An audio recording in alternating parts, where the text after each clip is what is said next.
Senate, why won't they filibuster Elena Kagan? They say, they use the excuse that, well, you know, we've got a liberal president, he has a right to appoint a liberal judge. Well, all right, we may not have the votes, but we can filibuster.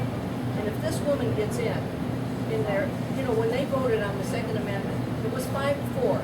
It should have been 9-0. The Second Amendment is our right. What are these people reading in the Constitution? They're not reading the same thing we're reading.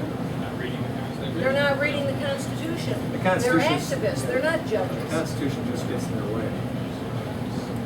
And they try to find ways around it. No, I don't know why the Senate won't do it. I didn't serve there. There's no reason that they can't filibuster. There is no reason unless they won't do it.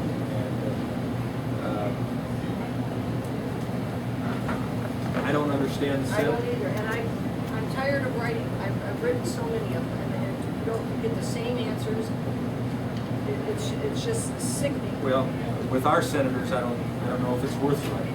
Yeah, Levin, Stabby now. I think basically it's worth just simply working in the hinterlands of this state to get more and more people to simply vote them out of office.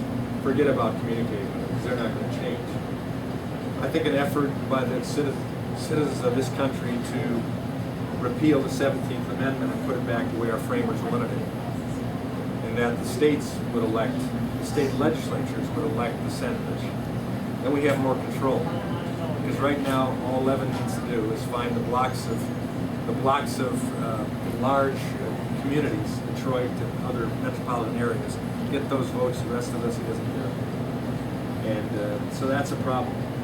But there are guys like Lindsey Graham that makes it more difficult for Republicans. Yes, absolutely. But there are, on the other side, there are guys like Tom Coburn and Bobby Jindal.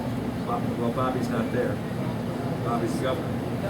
But you have guys like Jim Inhofe, who are solid, Jim DeMint. Those guys need to be encouraged. And I don't mind people from this state supporting their Senate campaigns with finances. Just don't forget to leave the majority for me. Yes, sir. I've always wondered, come that our president brought in all those cars that have ruined our country without having to go before the Senate or anything. Because he could. I mean, that's. I know, everyone mentioned he won't do that. I thought there was something that would stop it. You'd have to at least talk to somebody. Well, he can staff. They were not secretaries of any departments, so there is no constitutional requirement. Yeah. He can staff his office, his executive department, any way he wants to. Just like I can expend what was my budget, $1.3 million for my office, which included the salaries of my staff, included franking, mailing costs, phone calls, transportation to and from the district, whatever.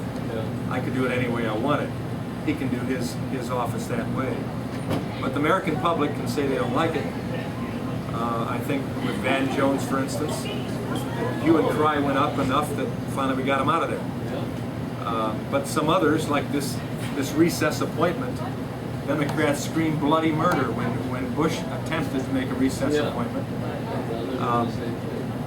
But they can do it because they control the majority on both houses.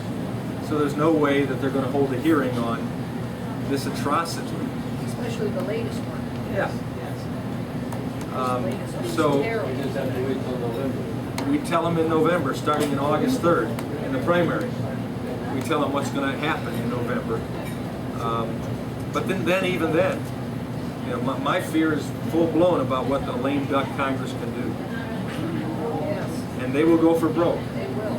And we'll have some cleanup, plenty of cleanup to take care of, and it won't be easy. And it may be a two-step process, and that's through simply the first go-around, not funding what he's done, including not funding the health care plan and its implementation.